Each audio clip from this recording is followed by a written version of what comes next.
All right, good afternoon. My name is Lisa Kerry, and I'm from the Office of Family and Community Engagement.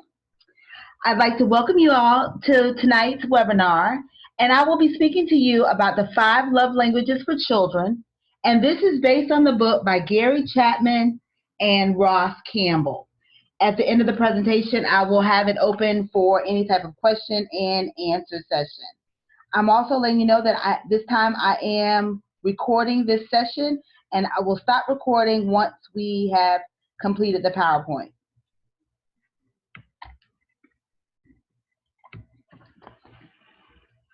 All right, as you think about tonight's presentation, think about the positive aspects you are depositing into your child's memory bank.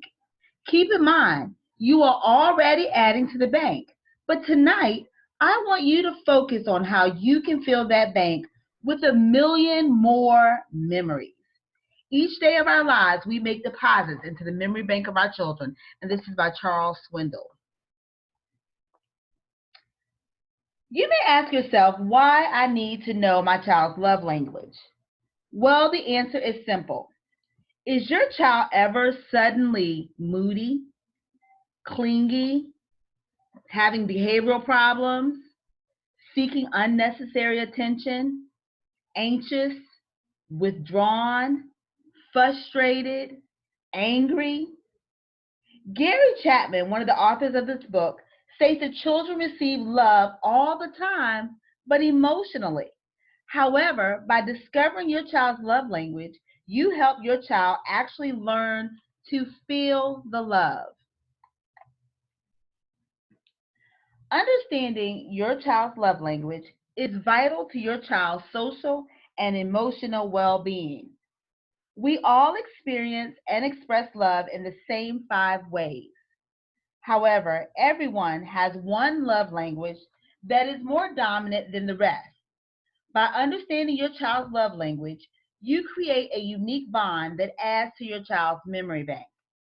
So you may ask yourself, what exactly is the benefit?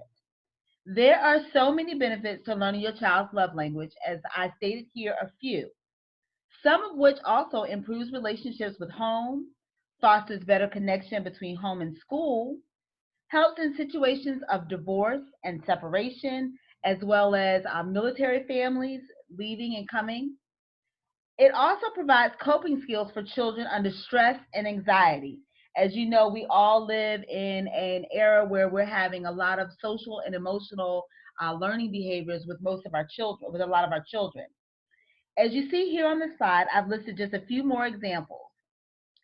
Chapman and Campbell both feel that when children don't feel love, they do poorly in school, they don't respond well to discipline, and they're often filled with anger. This emotion is referred to as an emotional love tank. When the tank is empty, children will face many internal struggles. And a lot of times we end up seeing those struggles occur in school as well.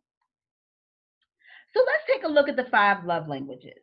We have physical touch, words of affirmation, quality time, gifts, and acts of service. We will talk about them a little in this presentation. At the bottom of your screen, you will notice the links. One link is for ages 5 through 8 and also 9 through 12. And then there's a link just for teens, as all questions are age appropriate. The quiz takes approximately 15 to 20 minutes, so you want to make sure that you have enough time to dedicate to the quiz and focus on the question. Parents, please remember that when you actually take the quiz or have your children take the quiz, remember that this is solely their thoughts and feelings. It's okay to read the questions to the younger ones, but make sure you don't question their answers to any of the questions, because sometimes that kind of skews the data, or they look at your facial expressions to make sure that they're making the right decisions. And we want them to truly say and feel, say what they actually feel. Again, you really want to get a true depiction of their actual love language. And again, like I said before, we'll actually go into one of the quizzes just to give you an example. So our first love language is physical touch. It is the nonverbal way of letting someone know that you care or that they're important. Some examples are listed here, such as holding hands, hugging, tucking them in bed, or creating a special handshake. This is something that is truly unique between the two of you. For example, I have a 7-year-old, and her love language is physical touch. She loves sitting underneath me, especially after she's had a bath and she's ready to go to bed. She wants to sit right next to me. So we have this little bond where we rub noses. Now, this is something that really, really bothers me, but this is something that she needs to affirm that mommy loves you. So sometimes if she's had a bad day or she didn't make the right choices, and I say, let's rub noses and we'll be okay. And so she lights up, and she thinks like that's the greatest thing in the world. But that's something that she and I only share. No one else in the home shares that. It's just the two of us. One of the benefits of that is supports the immune system, and it also creates great personal connections between you and your child. The next one is words of affirmation. Now, this type of love language is for children who need constant affirmation that you are proud of who they are and what they did. Children who have this love language are looking for your satisfaction and they need to hear it. Keep in mind that they are also very sensitive to criticism. They want to please you in every way. Listed here are a few examples, such as good job, way to go, I love you, I can tell you how mature you're getting, I like the way that you did something. And let's talk a little bit about thank you for. This is really good for children who have behavioral concerns. A parent might use this to say, thank you for helping your brother pick up his toys. Or, I like the way that you didn't cry when you couldn't have your lollipop. Another example of this is your child seems to always be getting into something, whether it be at home or school. He or she can never seem to make the right choices without getting in trouble. A good way to provide verbal praise is to be very specific, such as, thank you for listening and following directions. The benefit of words of affirmation is it helps promote self worth, it builds confidence, and a need for social and emotional growth. Quality time. This type of child loves one on one attention and they value the time spent doing things together. It is vital that you prioritize your time and ensure that this time is special and unencumbered. This is particularly important if you have multiple children in the home or a baby, or you may have a child with special needs. This is a good way for you to bond one on one with that one child. It's also good for parents who travel during the week who may not get to do homework or fun activities or baseball practices. This will be a good way for you to spend time with that child while you've been absent. The benefits of quality time, it helps avoid conflict and power struggles between siblings, and it strengthens the relationship between parent and child. And again, some of this is like spending time in their space. If they have a bunk bed, maybe getting in the bunk bed with them, watching TV, or if they have a game room and maybe sitting in the game room with them and playing games and laughing and just talking, just trying to bond with your child, one on one with your child. Gifts. This should not be confused with buying a child. It is not materialistic, and the focus is on the thought and the effort behind the gift. They're normally sentimental in value, such as a card, a picture. It may be something that a child may like to collect, such as coins. I know a lot of little girls like the LOL dolls or Pokemon cards. These items should not be costly and should be personalized to your child's life. This does not mean go out and buy a $49 video game for your child. It's just something, just a little something, just to say, hey, I appreciate you doing the right thing. The gifts of this is just, it provides acceptance and understanding.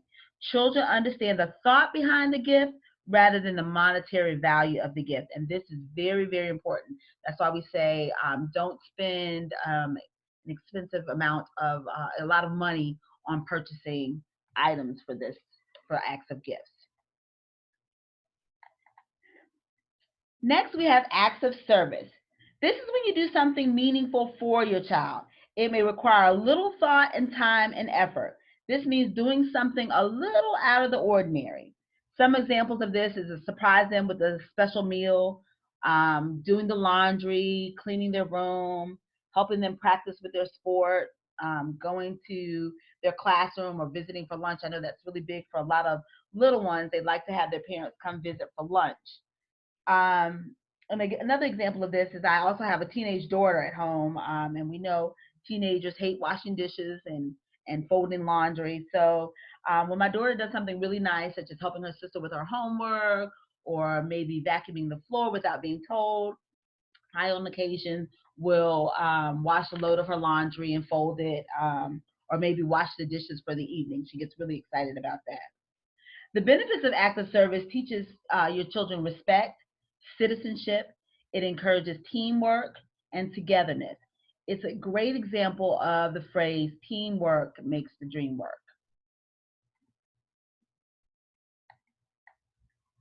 All right, next I will share with you a little snippet of the quiz. According to the babysitter.com, most children learn to love and trust as early as 2 or 3 years of age. However, according to this book, Chapman and Campbell recommend taking the quiz as early as 5 years of age in order to gain a true depiction of your child's love language. So here, let's see if we'll click on to the love language. This is actually says the 5lovelanguages.com. If you do / profile and then children, it will actually take you to the website. And give it a moment so it's loading. And as you can see at the top, they have the quiz, they have other resources. Sometimes they have events, podcasts, and you can also subscribe to the page. This particular page that I loaded is the love language for children ages 9 through 12. And again, at the top bar, you will see the age group. You can also go to the actual quizzes. Parents, you can actually take this love language. They actually have it for adults, so you and your spouse or significant other can also take this love language quiz. You scroll down a little bit, and it says, "Mom and Dad help." If you need help with any questions, you can contact them. You can also have fun unlocking the love language mystery. They also have a tip sheet for parents, so you can also check out the tip sheet before you actually start the actual quiz. So here it goes at the top. It says, "What do you love? Would you prefer a hug or just saying you're terrific?" So the child selects what they want, and it takes them to the next. "I've got a special birthday present for you. Are you excited?" Or, "I will help you with the project." What would you prefer? A special birthday present or a project? And as you click to each one, it takes you to the next question. The question, again, there are about 20 questions. It takes, again, about 15, 20 minutes, depending on how long it takes your child to actually go through and process the information. Just as a reminder that with the team link, it will actually send the kids to an actual link where they can put in your email address as a parent. Also, middle and high school students have their own Google account that's provided through the school system, so they can use that as well. But it's totally up to you and what you have with your agreement with your child. But again, your child can put in your email address so that you can get a copy of their love language. And once again, parents, I just want to reinforce that make sure that you don't question their choices, because you want to really make them comfortable. You don't want to make them uneasy about the questions and feel like there has to be a right or wrong answer, because this is totally what they feel. And this is how you get a true depiction. All right, let's go on with the next slide. All right, so what are the ways that you can reinforce the love languages? First, you must become unplugged. We are in the age of technology, and today's kids thrive on technology. However, it's okay to detach yourself from electronics every now and then. Also, take a moment to be in the present, not just physically, but mentally there with your child. You too can put your worries, frustrations, thoughts, and electronics to the side just for a moment to listen. Secondly, take a moment to listen intently to your child while giving them eye to eye contact.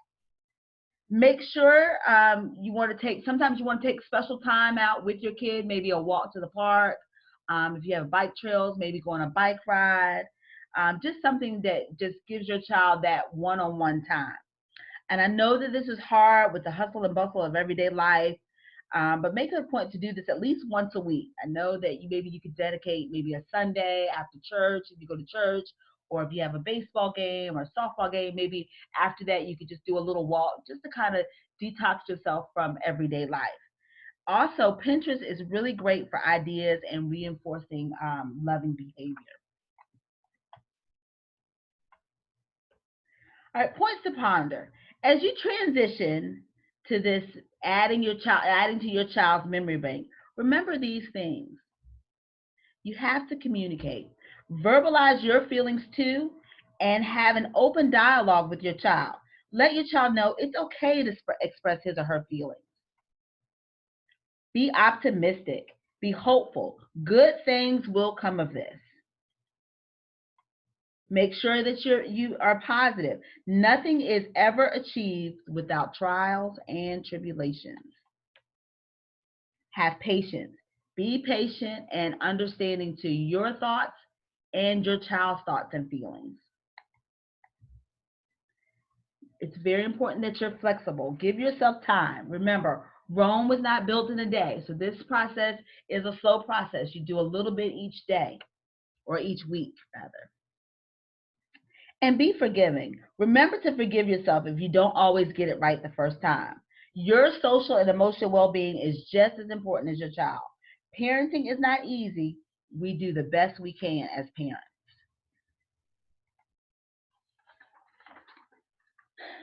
Recognize the love. Like adults, children often show love in the strangest ways.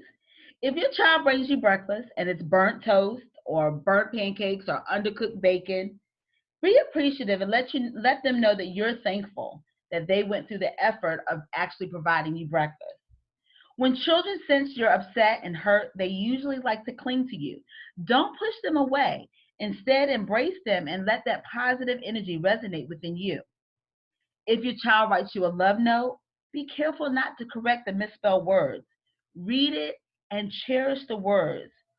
And sometimes they may bother you or really annoy you, but use that time to take a break and spend quality time with him or her.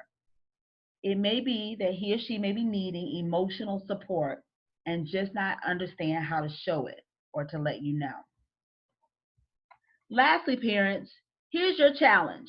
Start your morning off with a cheerful song, hug, or kiss.